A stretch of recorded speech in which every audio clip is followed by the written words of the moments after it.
Hello everybody, welcome back to Read and Reread. I am Angelia and today I am back from my travels and I bring to you the Nightclub Book Tag. I was tagged twice for this one over the past few weeks. I was tagged by Pat at Book Chat with Pat, and I was also tagged by James from the channel James Holder, and I will put both of their videos in the notes so you can see their versions of these tags. So thank you to Pat and James for tagging me. This is a fun one. All the questions have to do with clubs and being out at night and dancing and music and staying up all night and things like that that haven't happened in several decades. But it did make me start to think about some memories from my clubbing days, and I was thinking about probably the place I went the most times to see bands and hang out was the 930 Club in Washington, D.C. And so there are old pictures of this place floating around on the internet. I couldn't find any pictures of me clubbing.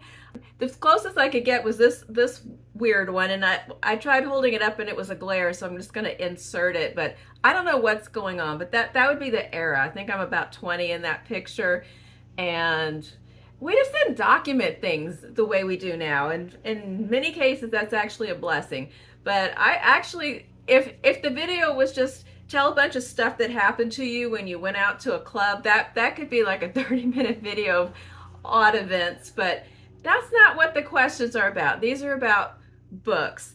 So, but I do want to say I'm going to try either in the thumbnail or somewhere in here, I'm going to try to put a picture of the inside of that club, and I'm going to find one with the poles. Those poles were all over the place, and they were always wet. Like everything was so sweaty in there. And then there was always be a person who would climb up the pole, like shimmy up the pole, and there was a little platform at the top to film. So somewhere in the archives of America, I'm probably in some videos from bands playing in this club. But as soon as I saw a photo, I was like, oh, those sweaty poles. Oh my gosh. Okay, let's look at the questions. Number 1. Cocktail hour. Name a book that you think pairs perfectly with your favorite drink. Well, I'm an old fogey now, so my favorite drink is tea. Not if you'd asked me these same questions back then, it might have been a different answer. But I really just drink tea and water now, and because other things give me migraines, so I don't drink alcohol very often anymore. But tea is kind of my main sustenance throughout the day. And so the book that came to mind is The Hobbit, because nobody appreciates tea time more than Bilbo Baggins and everybody else who's a Hobbit and me. I think I am, if I did a genetics, one of those genetics analysis, there would be a percentage of Hobbit in there, because I just really vibe with the whole Hobbit meal schedule. I even have a t-shirt with that on it, and just the very beginning of the book, all the unexpected guests and Bilbo being afraid of how his supplies are going to spread out, and then he gets dragged along on the journey, and he's always, fantasizing about being back home with his tea and a snack, and that's basically how I feel every time I'm out of the house for a couple of hours. So number 1, tea time with hobbits. Number 2, neon lights. Name a book with a cover that immediately grabbed your attention like bright lights in a club. So last year when we were on vacation in San Francisco, we went to City Lights bookstore, and this book caught my eye like bright lights in the club because of its cover. Just all of these rainbow patterns, and it's called Rainbow Rainbow by Lydia Conklin. It's a short story collection, and I did read it.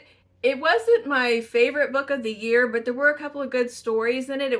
It's a debut author, and I don't know if they've written anything new since then, but this question kind of reminded me to go back and give a couple of my favorite stories another pass and see how I feel about them. Lydia Conklin, this was their first book. They are a non-binary author from Michigan. It was one of those completely, I saw the book, it looked really cool, I looked it up, it had some good reviews, and I just bought it. And I did enjoy it, but I don't remember it very well, so I probably need to look back through it. But the cover I did remember. When I saw that question, I thought, oh, what was that really rainbowy book. Well, it was rainbow, rainbow. Number 3, The Bouncer. What book did you have to put down because it just wasn't letting you in? My most recent experience with this phenomenon was I tried to read this book, The Salt Grows Heavy by Cassandra Cow. And I was reading it because I've been trying to do the Montana Book Challenge, the Montana bookstore, and one of the categories was to read a retold fairy or folk tale, and that is just not my thing. That I was not real excited about that category. I just not into those mythology and fairy tale and folk tale retellings. But I tried this one. It's so short, and it sounded just kind of weird. I thought maybe it would work because it's kind of a fairy tale mermaid horror kind of thing. It says, you may know how the fairy tale goes. A mermaid comes to shore and weds the prince. But what the fables forget is that mermaids have teeth, and now her daughters have devoured the kingdom and burned it to ashes. So there's this mermaid. She married a human. He took her tongue and her teeth because I guess they devour things. But her teeth grew back, and then she had daughters, and they've destroyed the kingdom. It's very bizarre. And then she's on the run with like a plague doctor with a mask. And I tried about the first 20 pages, and I don't know, I just wasn't feeling it. So I took it back to the library, and I picked up a solution, which is The Puppets of Spellhorse by Kate D. Camilla, because I remembered a couple of things. Number 1, I like folk tale and mythology kind of things in children's literature, and this was sitting out on display, and I love Kate D. Camillo, so I thought, yay, serendipity. So I picked this up, and this morning I said, oh, I should read that now, and I opened it up, and next thing you know, I'm on chapter 5. So the problem is solved, and The Bouncer did not bar me from entering this fairy tale. Number 4, DJ's Choice. What book would you recommend as the perfect read for someone new to the fantasy genre? Every version of this I've watched so far, they brought up The Hobbit, and I really think that's the best answer. I'll put an extra answer just so I won't be a complete copycat. So I really think The Hobbit is the best thing if you have never tried fantasy. But another one for adults is the first book that begins a trilogy. Actually, now there's 4 books by V.E. Schwab. The first book is The Darker Shade of Magic. I don't read a lot of fantasy, and I loved this trilogy. And I do have the new book. She wrote the 3 kind of pretty close together, and then there's been a large time gap, and now there's a 4th book. And I haven't read it yet. I got it from my daughter, and then she loaned it to me, and it's sitting on my cart. So I am going to read it. I need to refresh and read like a recap of the summary of the 3 books. But there's these parallel worlds of London. There's a white London and a black London, and I think there's a red London. And there's certain people who are able to pass through the divisions between the worlds that have a certain skill. And that's really all I remember. But I really like V.E. Schwab, and that was a really cool book.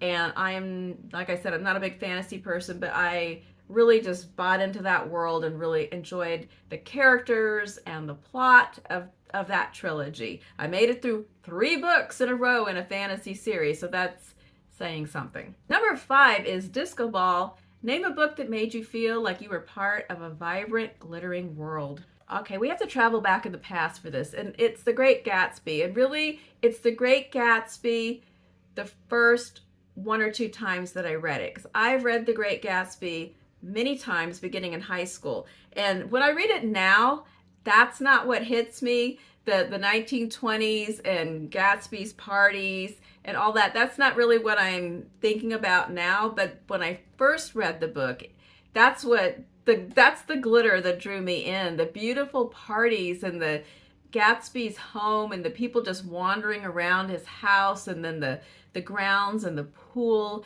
and just that scene when Daisy is sobbing into the shirts and saying, oh, all these beautiful shirts. That's how I felt reading it the first time. It was like, oh, the beautiful shirts, the beautiful house, the beautiful people, the beautiful parties. And then, I continued to read the book, and like, oh, wait a minute, not so beautiful. There's some pretty ugly things going on in this story. So, but that was the first impression. And then I got the same feeling when I read the retelling of this by Nevo called The Chosen and the Beautiful. And I'm especially remembering a scene, a nightclub scene in the book where she goes, the main character, Jordan, who is Jordan from Great Gatsby, but she's quite different in this version. And she goes to a secret nightclub that's sort of behind one that everybody else can see. In that book, it's queer and it's a fantasy and it's a retelling of The Great Gatsby. So that's actually another fantasy that I really liked. So yeah, but there's just this really crazy, beautiful nightclub scene in that novel as well. Number 6, Dance Floor Diva. What book had you dancing with excitement from the first page to the last? Well, I'm going to lean into recency syndrome here and name The God of the Woods by Liz Moore, which I just read last week. Another one I'm going to talk about on Friday because I wasn't here for Friday Reads this week. But that was one of those books that the minute you start reading it, you are so aggravated about the everyday world and having to get up and attend to annoying things like meals or going to bed or somebody talking to you. It's just very engrossing. I'm going to talk about it on Friday, but I just wanted to shut out everything else. And it's a large book that feels like a short book. And it's just like a really great summer immersive read. Number 7, guest list. Which author would you invite to an exclusive book-themed party and why? It would not be a tag if I didn't completely subvert a question and change it to suit myself. So this is the one. So I thought about this question and then I thought, you know what I really want to do? I want to go on a bookstore crawl across the U.S. and visit all the bookstores that are owned by well-known authors. So I want to go to Emma Straub's bookstore in Brooklyn, Books Are Magic. I want to go to Lauren Groff's bookstore in Florida, even though I really don't want to go to Florida, but I want to go to her bookstore. I think it's called Lynx. I want to go to, where do I want to go? I want to go to Birch Bark, Louise Erdrich's bookstore, and I'm forgetting one. Okay, I can't remember, but there's several people that have, Parnassus. I want to go to Parnassus, Ann Patchett's store. Okay, so I want to do this bookstore famous author tour, and then we have parties, we have exclusive parties at each of the bookstores. So that's what I want to do. Number 8, VIP entrance. Which book did you feel privileged to read before it became more widely popular? Okay, I don't know that it was not widely popular. I feel like it got a lot of buzz when it came out, but I know I mention this book all the time, but I'm going to say Station 11 because I feel like it's had a couple of renaissances since the first time it came out. When it first came out, I read good reviews of it, but I don't know if everybody was talking about it or not. This was pre-BookTube and all of that, but I really loved it then. And then I came back around on it, I guess, because the TV show came out and that created a wave. And then I got into BookTube, and when I started to talk about it and mention it, a lot of people said, oh, I've never read it. And then I feel like it kind of started coming back up again. I think 2020 brought it back up again. I mean, a lot of different, because it's about a pandemic. So I feel like it's had several waves, but I've been on it since the first wave. So I'm going to say Station 11. And you know what? I have the book jacket here. I loaned this book to my daughter, and she's one of those people who's not into the jacket. So when I said, I gave it to her and said, just don't put your coffee cup on it. And she's like, here, keep your jacket then. So I did. So she loaned me a book and I loaned her a book. Number 9, dance battle. Which 2 characters from different books would you love to see face off in a dance battle? I remember that Pat chose Lizzie Bennet from Pride and Prejudice. I'm picking a different sister from that family, and I'm going to choose Lydia Bennet because Lydia, the youngest sister, she loved to dance. She lived for a good dance, loved those country dances, especially if there were officers present. And I feel like Lydia, now I'm going to be careful because I know not everyone's read the book. I don't want to be a spoiler, but Lydia could have used a little more age-appropriate dance partners and a little more supervision. So I'm going to say Lydia, and I'm going to pair her up with, here it comes, Holden from Catcher in the Rye. Holden also loves to dance, and he can't always find suitable dance partners either. He dances with those tourists in the lavender room, and the one lady is like dragging the Statue of Liberty around the dance floor, or so he says. His favorite dance partner is his little sister Phoebe. And so I decided I'll bring these two people from their two different centuries together, and they're about the same age. So this is a little more appropriate. And so they can dance together or they can have a competition. They're both a little spicy about their dancing, so we'll just see what happens. But so Lydia and Holden in the dance battle. Number 10, Midnight Read. What's a book you couldn't put down and you ended up reading all night? Okay, I don't really do that anymore. I used to do that when I was younger and fresher, but now I pretty much, I wind it up and I go to bed. But I do have a lot more daytime reading time than I used to, so maybe that makes up for it. You know what, the book that I'm going to choose for that, I mean, there's so many possible options, but I'm going to go with a book that I think does not get brought up that often, and that is The Witch Elm by Tana French. I feel like on BookTube we talk a lot about the Dublin Murder Squad, and lately we've talked a lot about her last two books, The Searcher and The Hunter, but The Witch Elm gets passed over. I don't know if it's maybe people's not their favorite book or they haven't read it, but I really love that. And I remember when it came out, I was so excited. I mean, I almost knocked somebody down to get to it because the library used to have this feature called Too Hot to Hold. And they would have books there that you couldn't put them on hold. They were so new and so high demand that they just put them out on this display. And if you checked one out, you only got it for a week and you couldn't renew it. And Too Hot to Hold always had some really exciting things. So I went to the library one day and I looked across the room and I saw The Witch Elm, and I was just like going across. And this man that worked at the library, he said, "I thought you were going to mow me down." Well, I was, if you were going to reach for The Witch Elm. So I read it and I loved it and I couldn't put it down. It was strange and the characters were complicated. And now, of course, I want to read it again. But it's a standalone. It's not connected to any other book, but it was kind of her first book, I think, outside of the Dublin Murder Squad, and it's just kind of different and kind of there's just a lot going on. I feel like, yeah, I'm gonna need a copy of that book. That one I need to read again. Yeah, The Witch Elm. Okay. Number 11, After Party. What book left you with a hangover, unable to start a new read immediately after finishing it? Okay, I remember getting that kind of feeling from The Trees by Percival Everett. I read it back when it was, I guess when it was longlisted for the Booker Prize, and this was my first book I ever read by Percival Everett. I know I've brought this book up numerous times, but it really hit me hard. I wasn't ready. I hadn't read anything by this author. I kind of knew what it was about, but I didn't understand how it was going to work because I kept hearing that it was a police procedural about lynching, but it was funny. And I thought, there's no way. And there is a way, but only Percival Everett could find it.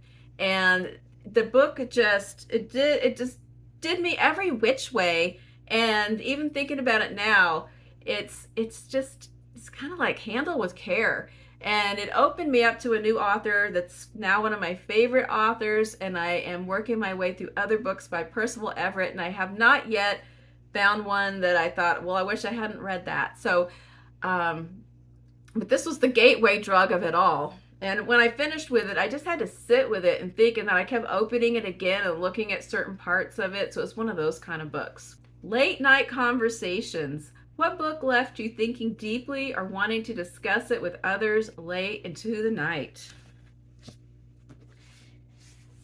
Well, there's always a book like this, and it changes depending on what I'm reading at the time, but many times in the year there's a book like this where I read it and I think, oh, somebody else hurry up and read this so we can have a spoilery talk off to the side about this book. And the current one that's reaching almost obsessional levels is Blackouts by Justin Torres. And luckily, it was a buddy read, so I had someone to talk about it all through and continuing thereafter. So I read it with Michael Clark, and this would have been such a bummer if one of us hadn't liked the book. It would have, the other person would have been left so high and dry. But we both really loved this. We loved everything about it, all of the way it was structured, the pieces from history that are included. And then we've gone down this rabbit hole where we had to go back and read his first novel, and we're going to read another novel that was an influence, and we've been exchanging interviews and TED Talks and biographical stuff. It's just like so much stuff. It just kind of keeps going on and on. And so it's a book that keeps on giving. And I don't know if I'm releasing this video on Monday or Tuesday, but that Booker list is coming out, and I'm just thinking every positive thought I can that Blackouts will make the Booker long list, because I think it deserves a spot. Number 13 is Tag Some People. As usual, I am running desperately behind. If I ever do a tag when it's new and 900 people haven't already been tagged, then I will tag some people. But I'm not going to, because I'm always late. So if this is fun and you have a channel, please consider doing the tag. You are tagged. If you don't have a channel but you want to chime in and answer any of the questions, please do them in the comments. Or if you want to respond to the books I chose, let me know down below. And I will be back this week. I don't know what's coming up next. Might be Friday reads, might be something else in between there. There's a lot going on. We'll see. But I hope you have a great week, and I'll see you soon. Bye-bye.